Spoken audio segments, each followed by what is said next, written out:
Guys, ജനുവരി transfer window open ആയിട്ടിരിക്കുകയാണ്. അറിയാമല്ലോ, എല്ലാ ക്ലബ്ബുകളും അവർക്ക് വേണ്ട സൈനിങ്സും ഇപ്പം ഡൊമസ്റ്റിക് ആണെങ്കിലും ഫോറിൻ ആണെങ്കിലും ഒക്കെ നടത്തുന്നൊരു സാഹചര്യമാണുള്ളത്. ബ്ലാസ്റ്റേഴ്സുമായി ബന്ധപ്പെട്ട ചില കാര്യങ്ങൾ സംസാരിക്കാറുണ്ട്. എന്നാൽ ആദ്യം നമുക്ക് ISLലെ മറ്റൊരു ക്ലബ്ബായിട്ടുള്ള മുംബൈ സിറ്റി FC ഒരു നീക്കം. ജോർജ് ഓർട്ടിസ് എന്ന് പറഞ്ഞിട്ടുള്ള 32-year-old സ്പാനിഷ് താരത്തെ എത്തിക്കുന്നു മുംബൈ സിറ്റി FC ഈ ഒരു ജനുവരിയിൽ എന്നുള്ളതാണ്. നിങ്ങൾക്ക് സുപരിചിതനായിട്ടുള്ളൊരു താരമായിരിക്കും. ISL കളിച്ചിട്ടുള്ളൊരു താരമാണ് FC ഗോവയ്ക്ക് വേണ്ടി. 2020 മുതൽ 2022 2 വർഷങ്ങൾ അദ്ദേഹം FC ഗോവയുടെ പാർട്ടായിട്ടുണ്ടായിരുന്നു. അത്യാവശ്യം നല്ലൊരു നമ്പറും അദ്ദേഹത്തിന് കോൺട്രിബ്യൂട്ട് ചെയ്യാൻ സാധിച്ചു. 36 ISL മത്സരങ്ങളിൽ 14 ഗോളും 7 അസിസ്റ്റുമാണ് അദ്ദേഹം കോൺട്രിബ്യൂട്ട് ചെയ്തിട്ടുണ്ടായിരുന്നത്. സോ അതിനുശേഷം അദ്ദേഹം ചൈനയിലേക്ക് പോവുകയായിരുന്നു. ചൈനീസ് ലീഗ് 1 ക്ലബിലേക്ക് ഒരു മൂവ് ആണ് നടത്തിയത്. പെങ് സിറ്റി എന്ന് പറഞ്ഞിട്ടുള്ള സിറ്റി ഗ്രൂപ്പിൻ്റെ അണ്ടറിലുള്ള ഒരു ക്ലബിലേക്കാണ് പോകുന്നത്. എന്താണെങ്കിലും അവിടുത്തെ സീസൺ ഇപ്പോൾ അവസാനിച്ചു. ആ സാഹചര്യത്തിൽ അദ്ദേഹം സിറ്റി ഗ്രൂപ്പിൻ്റെ മറ്റൊരു ക്ലബ്ബായിട്ടുള്ള മുംബൈ സിറ്റി FCയിലേക്ക് വരുന്നു. ഇദ്ദേഹം സെർജിയോ ലൊബേറയുടെ അണ്ടറിലൊക്കെ കളിച്ചിരുന്നു. കാരണം ആ ക്ലബിൻ്റെ പരിശീലകനായിട്ടൊക്കെ ലൊബേറ ഉണ്ടായിരുന്നു. ലീഗ് 1 ഇദ്ദേഹത്തിന് അത്യാവശ്യം നല്ല നമ്പറും കാര്യങ്ങളൊക്കെ ഉണ്ട്. 2023 ലീഗ് 1 ചാമ്പ്യൻസുമായിരുന്നു ഈ ഒരു ക്ലബ്ബ്. അങ്ങനെ കഴിഞ്ഞ സീസണിൽ അവർ ചൈനീസ് സൂപ്പർ ലീഗിലേക്കൊക്കെ ഒരു പ്രൊമോഷൻ നേടിയെടുക്കുന്ന സാഹചര്യത്തിലേക്കും വന്നിരുന്നു എന്നുള്ളതാണ്.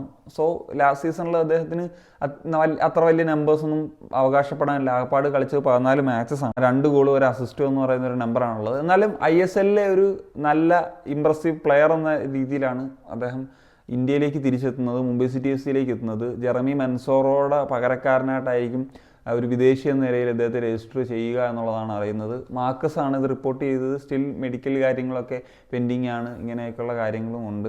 സോ ഒരു ഇംപ്രസീവ് ആയിട്ടുള്ള സൈനിങ് എന്ന നിലയിൽ തന്നെയാണ് മനസ്സിലാക്കുന്നത്. ഇനി അടുത്ത കാര്യം ബ്ലാസ്റ്റേഴ്സുമായി ബന്ധപ്പെട്ട ഒന്നാണ്. സില്ലിസിൻ്റെ റിപ്പോർട്ട് പ്രകാരം നോറ ഫെർണാണ്ടസിനെ ലോണിൽ വിടാൻ ഒരുങ്ങുന്നു എന്നുള്ള ഒരു കാര്യമാണ് വരുന്നൊരു വാർത്ത. നമുക്കറിയാം, ഗോൾ കീപ്പിംഗ് ഡിപ്പാർട്ട്മെൻറ്റിൽ ബ്ലാസ്റ്റേഴ്സിന് വളരെയധികം ബുദ്ധിമുട്ടുകൾ നേരിടുന്നുണ്ട്. നോറ ഫെർണാണ്ടസ് ഇതേവരെ ബ്ലാസ്റ്റേഴ്സിന് വേണ്ടി ISLൽ കളിച്ചിട്ടില്ല എന്നുള്ള കാര്യം അറിയാലോ. ഒരുപാട് പേര് റിക്വസ്റ്റ് ചെയ്യപ്പെടുന്ന ഒരു താരമാണ്. നോറയെ കളിപ്പിക്കണം, നമ്മുടെ ഗോൾ കീപ്പിംഗ് ഡിപ്പാർട്ട്മെൻറ്റിൽ പ്രശ്നങ്ങളൊക്കെ ഉള്ളതുകൊണ്ട് തന്നെ. ഐ ഡോണ്ട് നോ എന്തുകൊണ്ട് കളിപ്പിക്കുന്നില്ല. ചിലപ്പം അറിയാലോ, ട്രെയിനിങ് ഗ്രൗണ്ടിൽ എന്താണ് സംഭവിക്കുന്നത് എന്നുള്ള കാര്യമൊന്നും നമുക്ക് അറിയില്ല.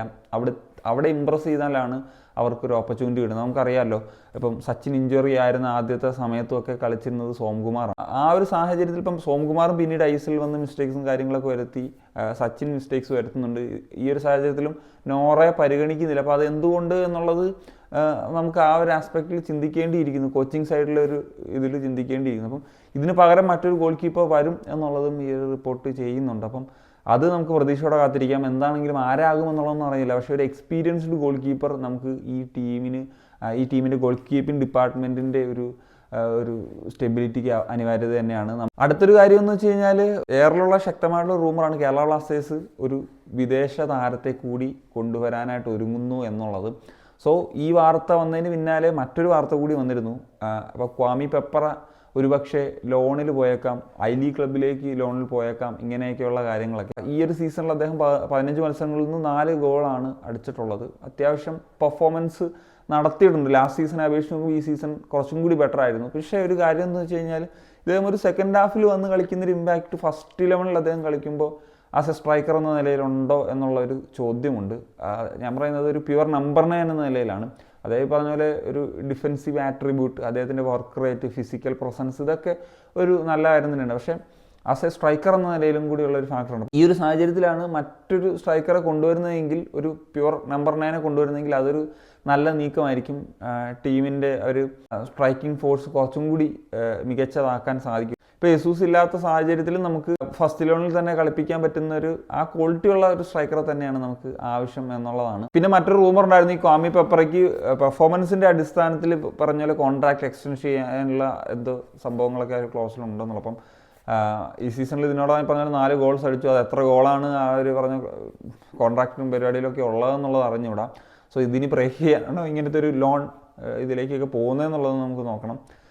That's it. അപ്പോൾ ഇത്രയാണ് പറയാനുള്ളത്. അപ്പോൾ നിങ്ങളുടെ ഒപ്പീനിയൻസ് വെച്ചാൽ നമസ്തേ സനിയ.